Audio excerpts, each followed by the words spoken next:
Good afternoon, everybody. Welcome to the Cabinet meeting today, which is being held in public and streamed or something to that effect. I think we're all for exit drill. Strangers in the um, yeah, scrutiny. Had apologies from Steve today. If there's any other apologies, is it your sign these as opposed and seconded? Is it? Yeah, I'll do that now then.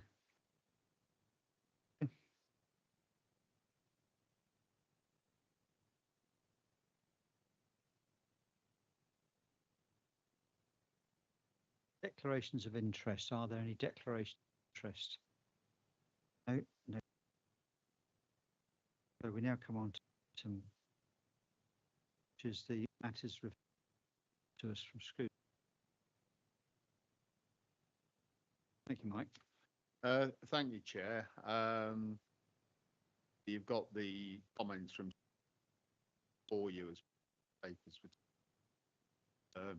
I'd just like to say a couple of things before items in that report.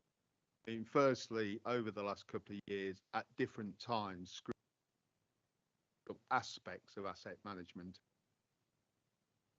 happening, not happening, and it was a good opportunity and work program, bring everything together, try and get to know where we are, its program, and I think part of that is typically as councillors, there's always an impatience about seeing progress on the officers done today, and we say what yesterday.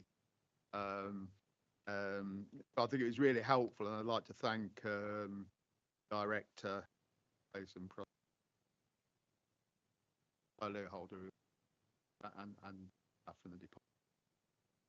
Full report and resume of where we are. Found that particularly helpful, and it knitted together some of the brands, what we're doing around and the asset management programs. I think it was a very useful discussion. Probably picked out less than was really said in the recorded comments. I'd just like to pick on two items within that.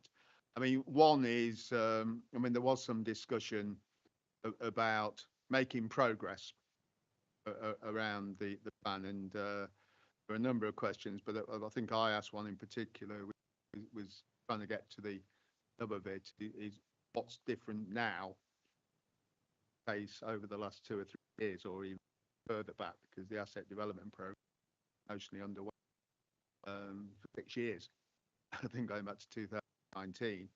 And I think we got a very straightforward answer on that, which is make progress through two things. One is the decision to allocate additional resources taken by this administration, which I think is exactly the right thing to do. Trying to deliver on a program with adequate resources behind it, and I think we'd just like to guys that please see that we've, and also an approach to management, both human management, but also the resources have got into to improving the systems we operate on. And I think that gave great confidence now. Pressing and achievable is really what we're all about. The only other comment I just want to highlight, and I apologise to the officers because I did get cited this before it was sent out and I didn't really pick it up properly, but there was a question raised about the fact that a lot of the assets were in the town of Melton, rather than spread equally over the borough. And I think the suggestion was being made that, you know, elsewhere you have parish councils, you don't have a town council in Melton, and how's that reflected?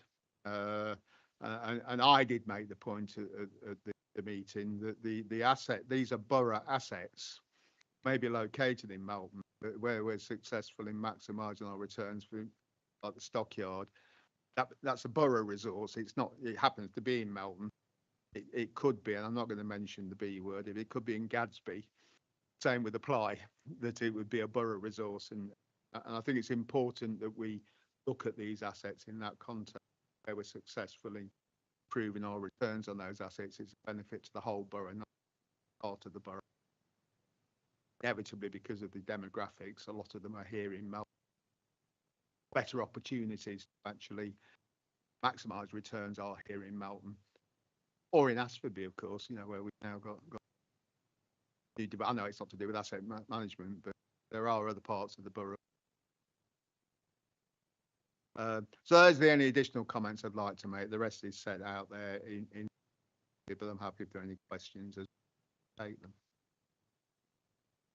Thanks, Mike. I'm glad you mentioned the stock market being a borough-wide asset, because it's reported to me this week there's an uptick in income from that particular asset, and of course that income is available to use across the borough and not just in the town.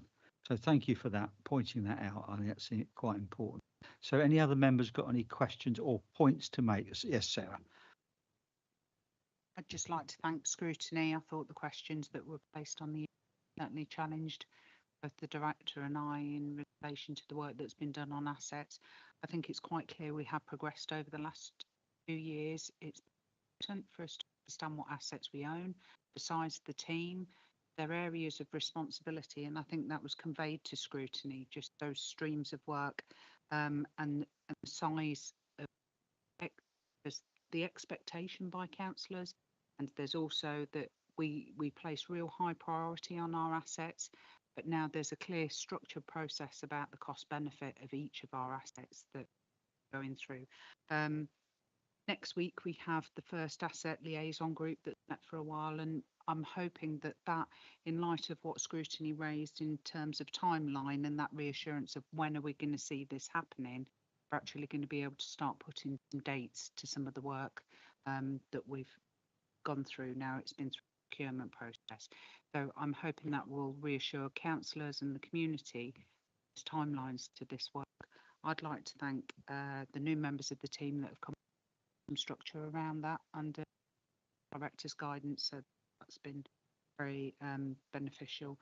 Just lastly, this is, for this administration, one of our highest areas of expectation. We expect our community to have good quality assets and to be able to visibly see the importance we place upon, so we all understand how important it is. I've got a clear plan that will. Thank you, Sarah. Does anybody else want to comment of any questions? A small question from me then. So in terms of this report, there's no ask for any specific additional actions. It's basically, let's carry on doing the good things that we're doing already and getting to the end of the plan and achieving what we're setting out to do. I think I'd fully expect them to call me back and call the director back if they don't start to see some of the work done. Giving you each a shovel to get on with whatever it is we've got to get on with. I think. Right. Sharon, sorry, do you want to say anything? Okay. All right. Thank you very much, Mike. You're very welcome to stay for the next. Could I just respond to your last please point? do. You're right. There are no particular points, but for instance, on the issue of the savings being presented to Cabinet in due course, we will be looking at that and other things. And as Councillor Cox suggested, if we feel that what we saw at this meeting is not being delivered in the way we thought, then of course we'll reserve our right to come back as a critical friend. Absolutely, and quite rightly. Monitoring our success as ever. Yeah. Right. You can go now, or stay as you wish. But, oh, thank you very much.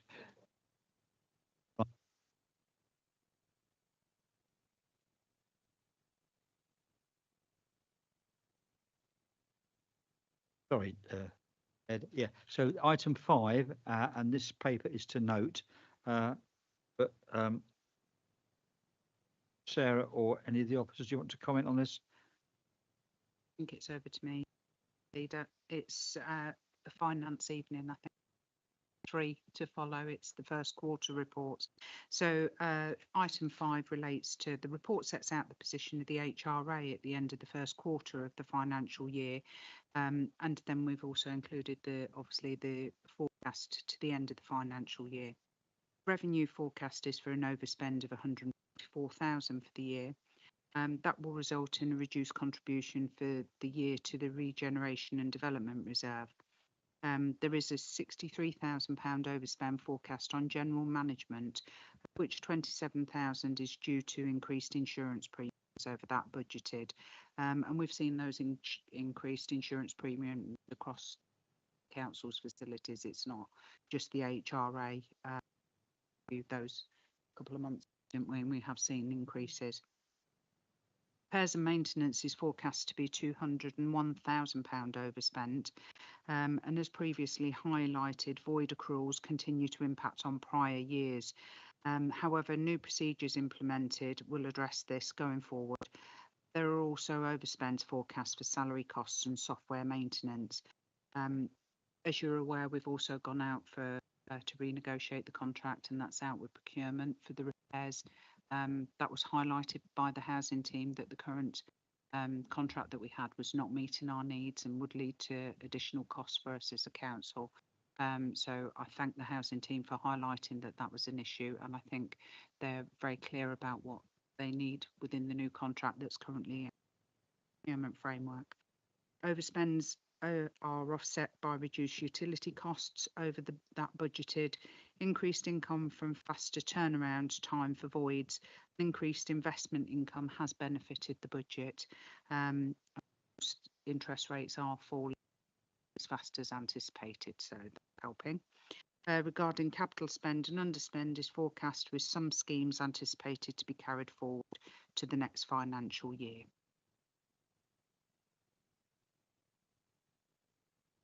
Some additional income, I say, as well. But that's from rent, is it?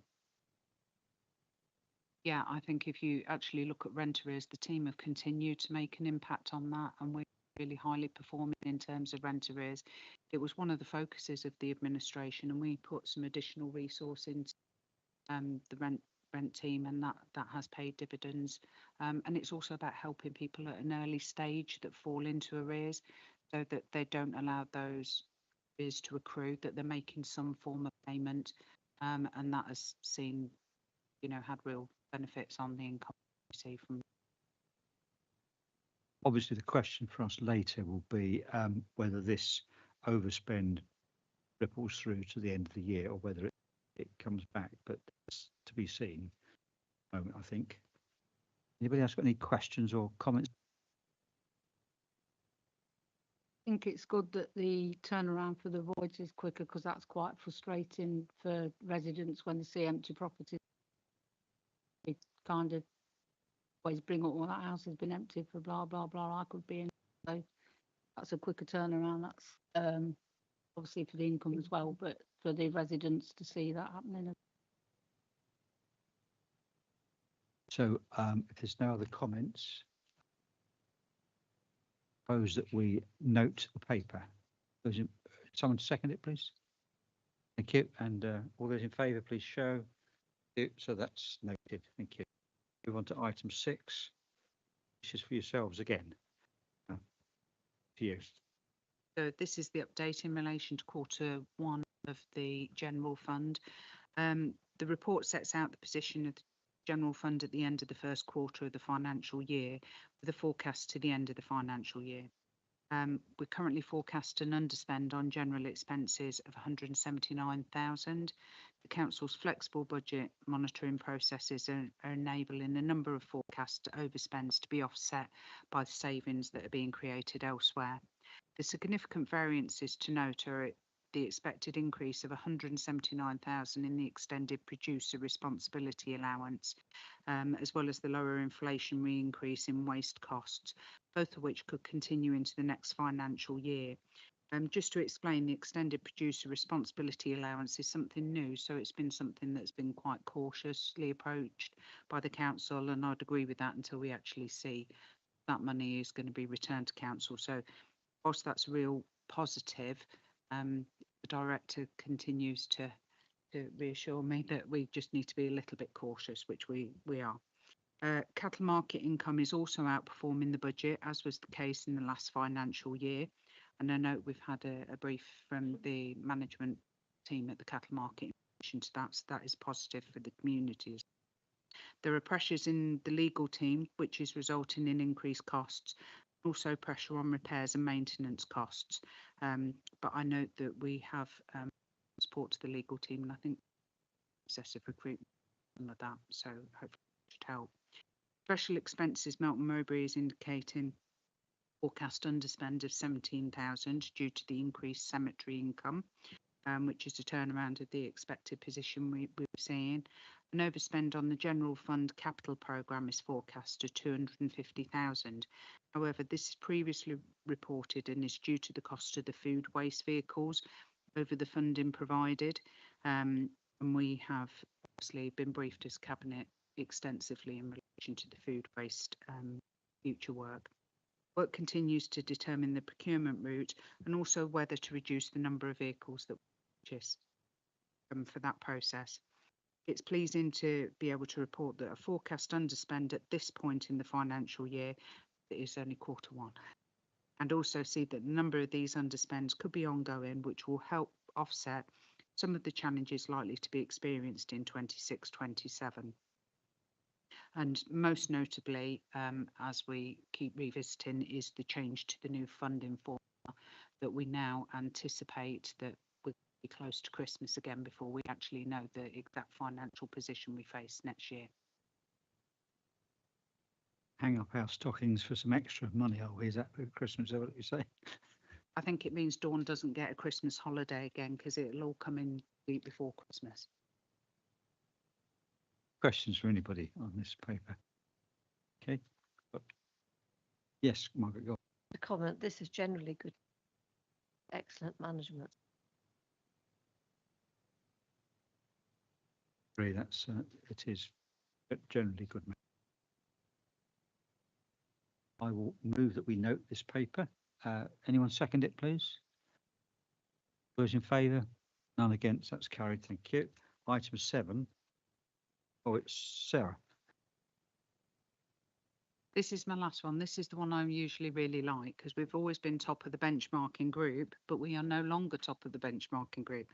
And I have to highlight why, because it is I think you've been scuppered in their plans, and it's not because of financial mismanagement. Another authority has managed to sell a piece of capital which has given them 7 million income that they've been able to invest. So the only reason they're outperforming is because they've had such a capital sale. So our team remain really high performing with the investments that and the scale of the investments we've. So I'm pleased to report to propose this quarter's report covering treasury management activities for the first quarter of 25-26 financial year. Bank of England has cut base rate twice since the start of the financial year to 4%. This is broadly in line with treasury management strategy approved in February 2025. The average rate of return our team are getting is currently 5% for the first quarter, which is above our benchmarking group average of 4.31. Returns are above budget. So the valuation of the property fund also continues to improve. We continue to hold in reserve higher value than our notional loss. Don't have to do have a reserve to cover that. That's of particular interest to the opposition, which is why. Thank you very much. Another good performance from our team, Treasury team, and thank you, Dawn, for that. So, any comments or further questions? Okay, well, I shall move to note that. Second that, please.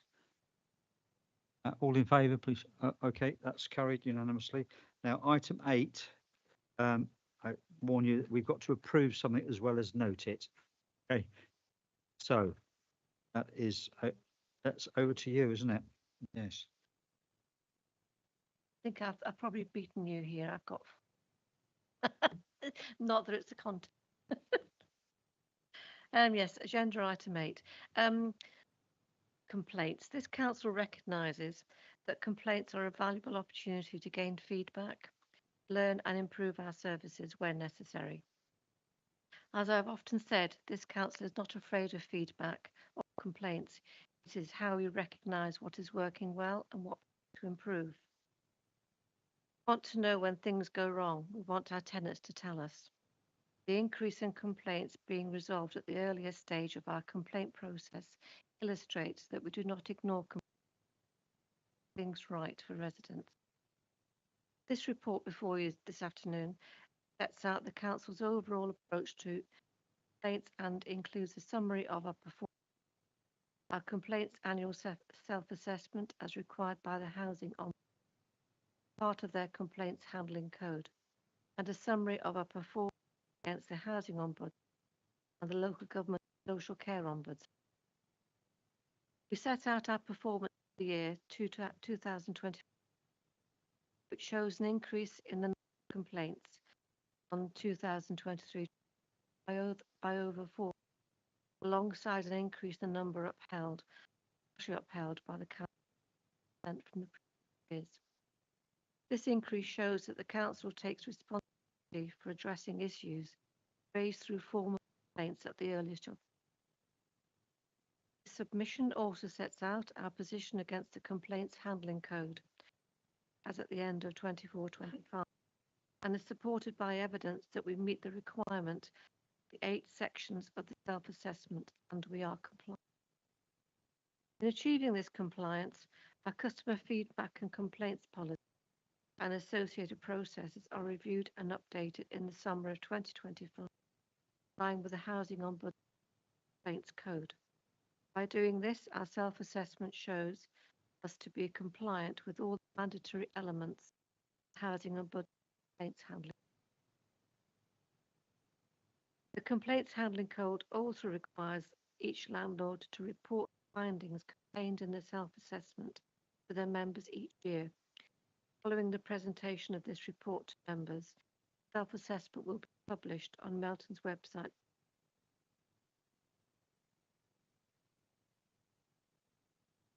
Got some more, right?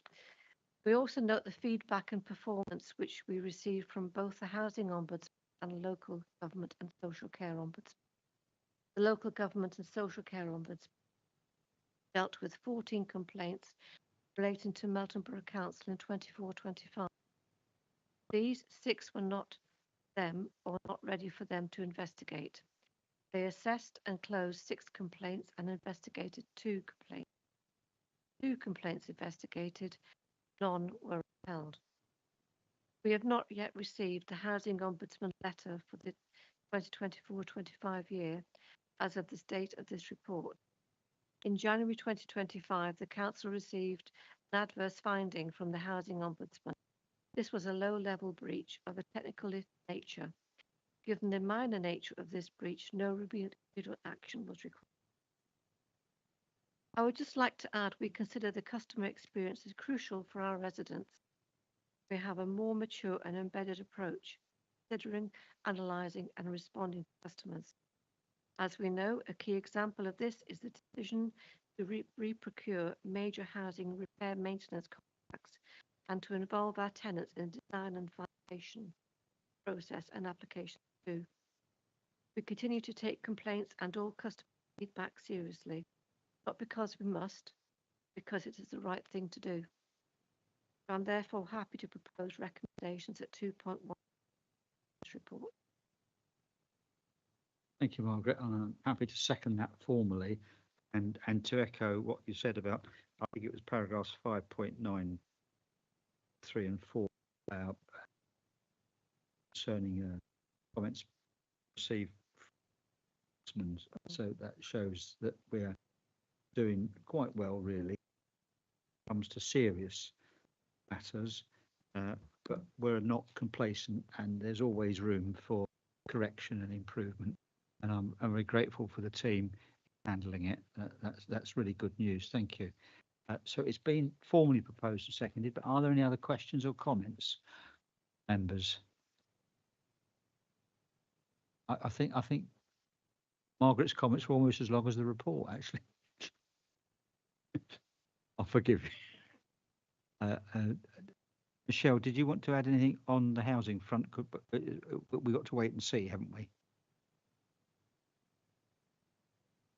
So that's in terms of the Housing Ombudsman's report, their letter will just confirm what we already know. So we're confident with the position that we set out. And obviously the annual self-assessment is a really important part of being able to demonstrate regulatory assurance. So subject to your approval, what will happen after this is the Margaret, as member responsible for complaints, will issue a statement on behalf of the Cabinet that will be published alongside that report. Other than that, nothing further to add. Very much. I note with relief that the monitoring officer is not catching my eye, so that's good. Right. Okay. So those in favour of the proposal, please show. Thank you. So that's agreed. We're on to item 9 now, which is, again, this is just to note, and this is back to you, Margaret. My comments on this are slightly shorter than the previous one, They ought sorry. to be. Yes, the latest performance position at the end of Q1 shows the council are okay delivering against our new core strategy. Where areas are performing well, we celebrate this. These include attendance at local leisure facilities, council leisure facilities. Attendance at the leisure centres continues to rise following the investment by the council in facilities to high 156,908, an increase of 45,000 on the previous, which is excellent news. Rent arrears continue to be reduced over the last 18 months to a position of 4.22% at this quarter. This has remained a key area of team in the year, and a review of the rent collection process and resources realignment has following an audit on the council bid enforcement processes. There was found to be timely and compliant with the requirements set out in the bid operating.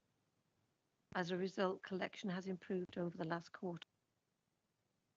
Performance has improved markedly in the area of food hygiene inspections undertaken 28 days ago. From a low point of 63% in 22-23 and remains on track at 95% at the end of the year. This has been as a result of planning and delivery from this team. We have a full team now and through hard work and dedication transform the area. I'd like to say thank you. There are areas that do need improvement, and officers have developed plans to address these. The average relet time for council housing. I know this is a hot topic for councillors and it's waiting. There has been improved performance of this measure since the end of last quarter, reducing the average time from 120 days to 67, which is a huge improvement. However, this figure remains well above the 45-day target set at the start of 25-26, reflect the current average turnaround time across the sector. During this quarter, we relet 36 void properties. At the end of June, we had 30 void properties, of which 11 of those are ready to let. That's again really good news. The percentage of occupied commercial units in ownership.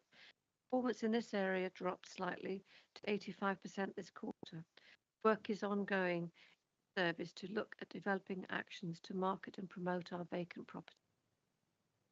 I'm very happy to promote recommendations and note the contents of the report, provide any observations or actions.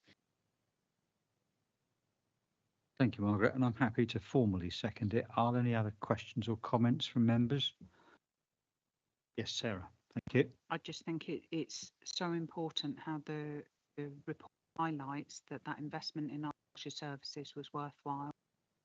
We made some really tough decisions around the leisure offer that we have locally, and I know the loss of the sports hall was felt by many, but this has made this a self-sustaining to keep leisure services in the town, which we're at significant risk of losing, and we just need to remind people of that our next door neighbour authority lost their leisure services.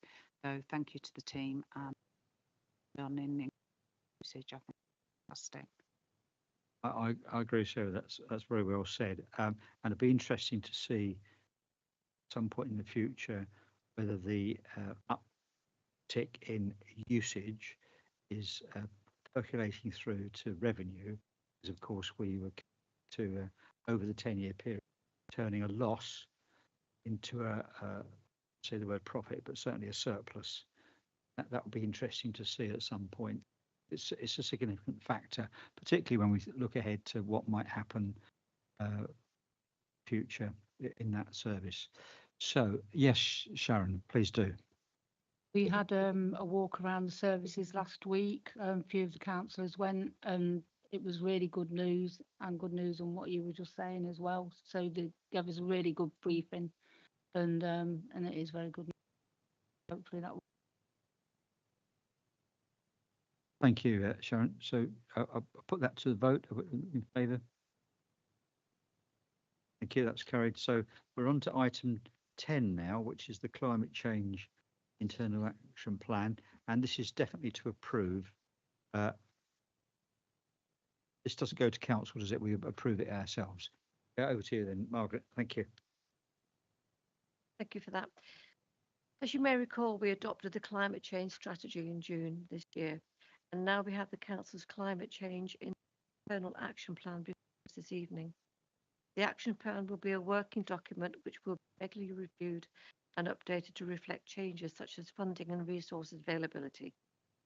The report not only identifies the changes we can make to improve our climate change objectives, but the wider benefits that come from climate action, which could result in reduced energy costs, health and well-being. As you will see from the report, councils are only direct responsible for between 2 and 5% of emissions in the local area. We can have a clear leadership role to play within the community. The action plan sets out our ambitions.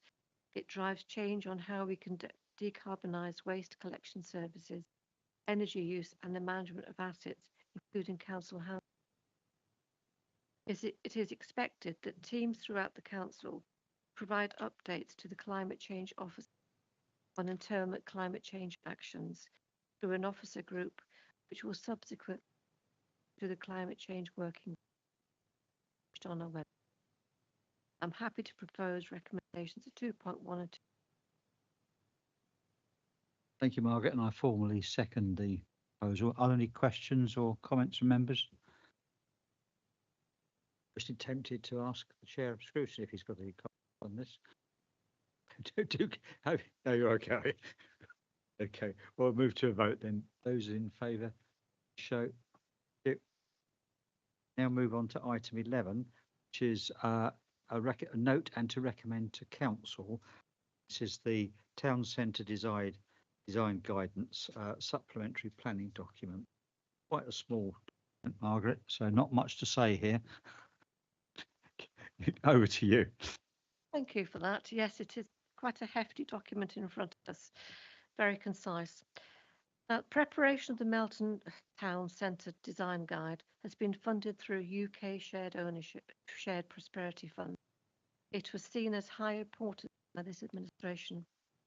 You may recall in April this year, we endorsed the Melton Mowbray Town Centre Guidance, and now we need to commence the statutory process of adopting it as a supplementary planning document.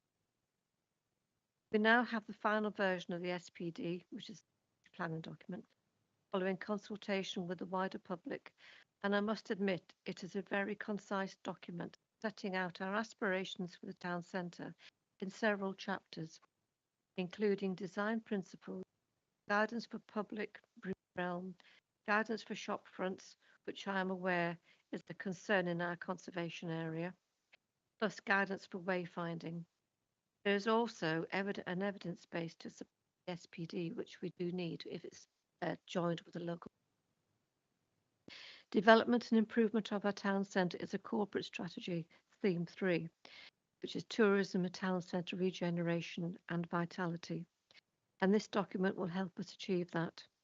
Adopting the SPD will ensure that we'll have the maximum impact by complementing the Melton local plan, by providing supplementary guidance for town centre policies, and will be a material consideration which is extremely important. of planning applications in the town centre. We are aware that the Melton Mowbray Conservation Area has been designated at risk by Historic England, and the SPD provides guidance to support the retention and enhancement of heritage features. Therefore, I'm extremely happy to propose that recommendations at 2.1 and 2.2 of this report. Thank you, Margaret.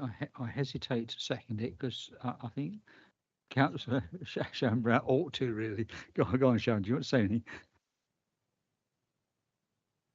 Yes, I am happy with what.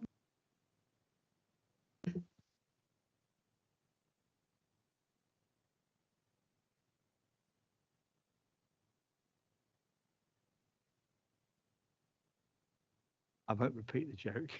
Any questions from you, Sarah? None. Okay. So I'm delighted. Actually, it's a formidable piece of work. Thanks to everyone concerned. So those in favour, please show. Thank you. Before we move on to item 12, which we have to take in closed session, I have to read out the following, and this is to the exclusion of press and public. It's recommended that the public be excluded from during the consideration of the following item of business in accordance with Part 1 of Schedule 12A of the Local Government Act 1972, access of information, exempt information under paragraph 3. So I formally propose that. Do you have a seconder?